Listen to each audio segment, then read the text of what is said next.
If you need any Xbox or PlayStation codes or anything gaming related, check the referral links down in the description. They'll take you to g2a.com. They already have a discount on most of their goods already, and with the code CHES at checkout, you can get yourself an extra 3% off as well. Hey guys, how's it going? Ches back again, and welcome to episode number 147 of the Career Mode Road to Glory here on FIFA 15. We start with an away game in the FA Cup. It's Charlton Athletic at Ivy Lane in the snow. Not the nicest of conditions to play against a side that probably could cause us a few problems. Obviously, we've struggled so far this year against weaker opposition in cup competitions, not only in this series but in the Chelsea series as well. We only scraped past Scunthorpe in the Capital One Cup, so we know it's going to be tough, and obviously we're playing a rotation side for this game. Dom Solanke and Kwesi Appiah making his return, his first start since his return to the club in this one, with Guerezo and Stefano Gabbiadini in the midfield, with Fiola and the youngster Wollongwa at centre-back, and obviously players like Bayerine and Andy Kellett at wing-back. Obviously players that are kind of late 60s, early 70s in rating, rather than the now regular players that we have in the first team that are like mid 70s to high 70s, if not in the 80s, in the shape of John Stones and Nicholas Spaller now. So it's a completely different side that we're fielding here. We used to be able to field a rotation side that was kind of similar in ability to my first team, but there's now definitely a gap starting to appear between the two sides, which is not necessarily a bad thing. It just means that our first team is getting better, and we've got, you know, a stronger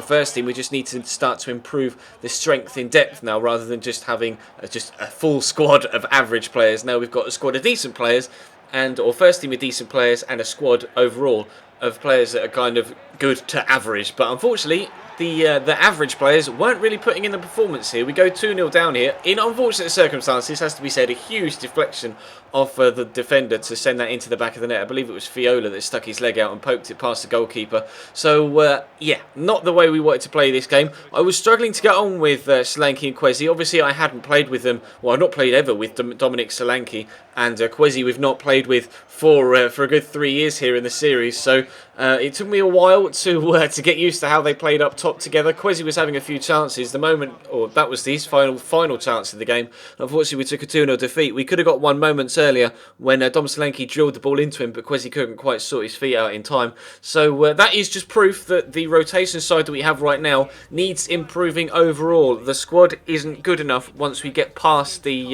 the kind of 13, 14, 15 players that we have that feature regularly in the main first team for this actual side that plays regularly for us in the Barclays Premier League. Having an average season all told, though, but if we can get a win here against Cardiff, then that will help us elevate a few places in the league. We seem to have a game in hand on people every single time we come to a Premier League weekend right now. I'm not sure where our game in hand is going to be played, but we have to make sure that whenever we have a game that could potentially be the game in hand, we just need to try and get as many wins as we possibly can, and maximise the potential of the extra game. Because everybody above, well, not everybody above us, but there are 2 or 3 sides above us and in around us that are on similar level of points, and our goal difference is better than the majority of them. So when we do get that, if we do get that win in that game in hand, we should be able to rise up the table 2 or 3 spots. But Cardiff are actually going to take the lead here. Just got the run on the defender there, Mazu. Really good header, and there's nothing that Wollongwa could do about it at the near post.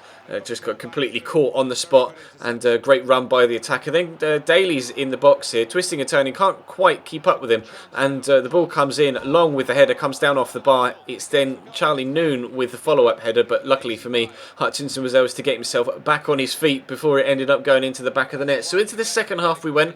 Cardiff were, I don't know what I was doing with the defender there, by the way. I was watching E3 footage at the same time as recording this, so I probably got a little bit distracted by something that was going on my other monitor, which unfortunately led to them getting a 2-0 lead. That's kind of the only problem when you have a multi-monitor setup. You get distracted by stuff that's going on the other screen. So I always try and tie in recording something or editing, etc., with like watching a film or watching some YouTube videos, etc., or just generally keeping up with what's going on Twitter. And every now and again I'll get distracted at the wrong time, and it cost me a goal. We were able to get one back there, though, thanks to Astral Georgiev, and he was heavily involved in this game once we ended up going behind. He's got the ball here again, driving in towards the heart of their defence. A really strong, powerful finish across the goalkeeper into the back of the net. Brought us back level at 2-2 with 20 minutes to go, but unfortunately we weren't able to find ourselves a winner, and neither were Cardiff, so we take a draw from that one.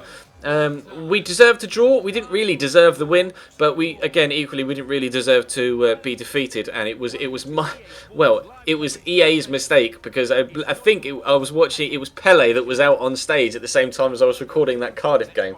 So I was quite annoyed. So damn you, Pele.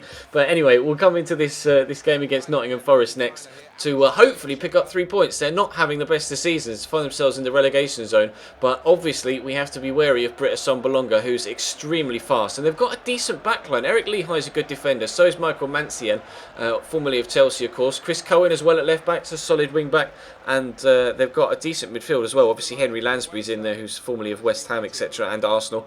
And as you can see, starting our stronger side, although Kwesi starts ahead of Takelo Ranti in this one. So I wanted to give him another run out. But again, a couple of rotation players in there, like Fiola's back in. We're still waiting for Paul Downing and Callum Wilson to come back from injury, unfortunately. So obviously we don't have the full strength first team that we would like, more so than a couple of these rotation players. But Kwesi stepped up to the plate in the first 5 minutes. That's his first goal since coming back to the club from AS Nancy in the French divisions. And a cheeky little spoiler, not going to be his only goal in this game. John Stones gives it to Aquadar here, who gets played through by Strail Georgiev, clean through one-on-one. It is a simple task to then finish into the back of the net on his left foot there to make it 2-0 just before we went in for the half-time break. So we pushed into the second half around about the hour mark now. They kind of pushed me back there. I was forced into a pass back to my goalkeeper, but Georgiev wins the header in the midfield there, and Kwesi, similar to his first goal, just too fast for the back line. He's the same sort of speed as Takelo Ranti and Georgiev, in fairness. They're all very, very fast, and Callum Wilson.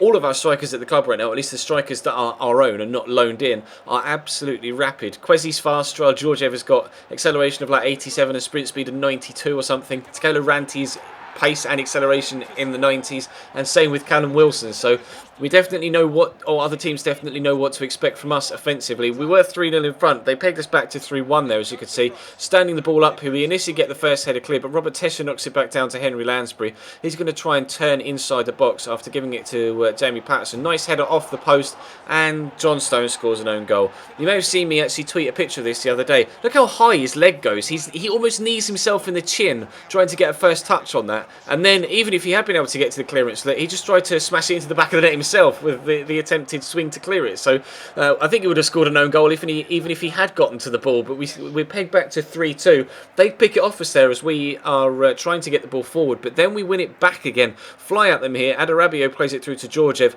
Mentioned that he's very, very quick. Breaks past 3 defenders there to slot it into the back of the net to make it 4-2. We have at least a 2-goal cushion back again. We're into stoppage time at the end of the second half. We scored at the end of the first, and they're going to have another chance here before the end of the game.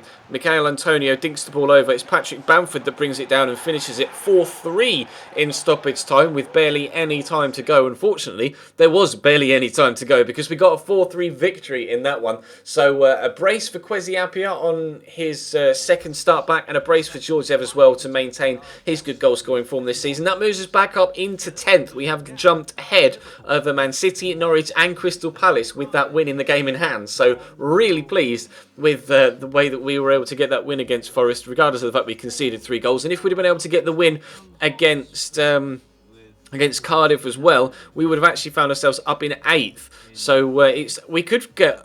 we're only 2 points off 7th here at the minute. There's a big jump then from 7th to 6th and the European spots. But, finishing 7th is not bad at all for a side like Cambridge United. We finished 10th the first year, 5th the second year, with European football this year as well added into the calendar. If we could finish... I'd be quite happy with 10th again, to be honest, with all of the European football and extra fixtures and the fact that the squad is in kind of a transition period at the minute as well. Then, it's an average season for us compared to our successes of last year, but it's still not a bad season by any stretch, and we're doing well. We've got European football returning very, very soon, maybe even in the next episode, I can't quite remember. But that's going to bring today's video to a close. Check the channel page for anything you may have missed over the past few days, whether it's earlier on in this series or, of course, the Chelsea Career Mode series or the My Player series, and feel free to follow me on Twitch as well. I'll be streaming tonight over there, so follow the link in the description to that, and follow me on Twitter as well, and sort of obviously check out my sponsor G2A as well if you need anything from them. But for now, thank you very much for watching, and I'll see you next time.